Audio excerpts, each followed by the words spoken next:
Si tout va bien, le nouveau défi sera plus grand que le premier.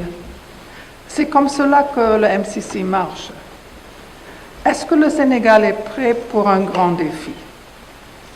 Ne répondez pas avant d'avoir entendu le reste de mes propos. Le Sénégal et le MCC ont réalisé leur premier défi ensemble en construisant des routes et des infrastructures d'irrigation. Ce premier partenariat s'est achevé il y a 2 ans. Les résultats sont impressionnants. Demandez à quiconque à Podor, Ndiom, Kolda ou Tanaf. Mais il reste à finir certaines parties de la route nationale 6 avant que ce défi ne soit complètement relevé. Cette fois, l'objectif est de rendre l'électricité meilleur marché, plus accessible. C'est plus facile à dire qu'à faire. Le gouvernement décide ce que le prix de l'électricité sera et le président l'annonce. Il est entendu que l'annonce ne change pas le coût. Pour rendre l'économie sénégalaise compétitive, pour que l'émergence du Sénégal soit une réalité, il est crucial que le coût de l'électricité baisse. Certains diraient ici, nous avons découvert du gaz et du pétrole, cela réglera le problème. Et moi je dirais, c'est bien de découvrir du gaz et du pétrole, mais c'est toujours le marché qui décide du coût de l'énergie. Nous ne pouvons pas renverser le cours du marché. Et ainsi, le défi reste celui-ci. Que pouvons-nous faire ensemble, le MCC et le Sénégal, pour rendre l'énergie abordable et accessible à tous?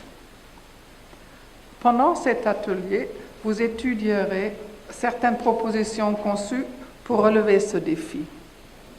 Ce sont de bonnes propositions.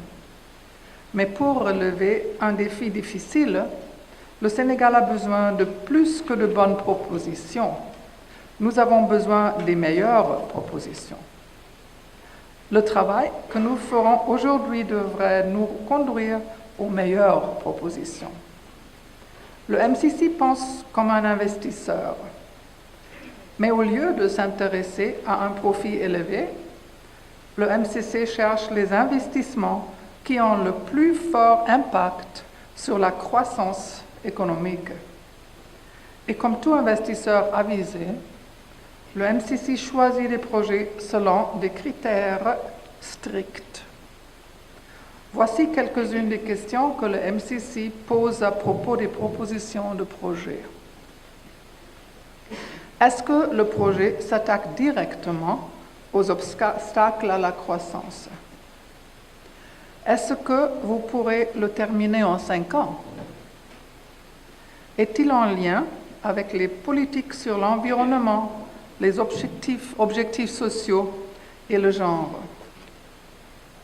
Est-ce que le gouvernement et les populations directement affectées sont véritablement déterminés?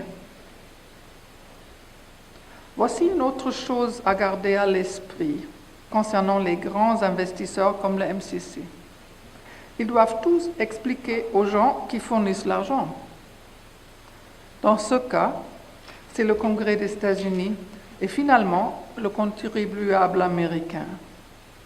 L'expérience montre que nos représentants élus au Congrès des États-Unis ont des exigences plus fortes la seconde fois. C'est la raison pour laquelle ce défi sera plus difficile. Le Congrès des États-Unis voudra aussi savoir si les investissements précédents du MCC sont maintenus. Je peux vous assurer qu'il y a des gens à Washington qui veulent savoir quand la RN6 sera terminée. Ceci devrait vous donner une idée de la manière dont le MCC voit les choses. Mais chacun d'entre nous apporte aujourd'hui une perspective différente à cette discussion.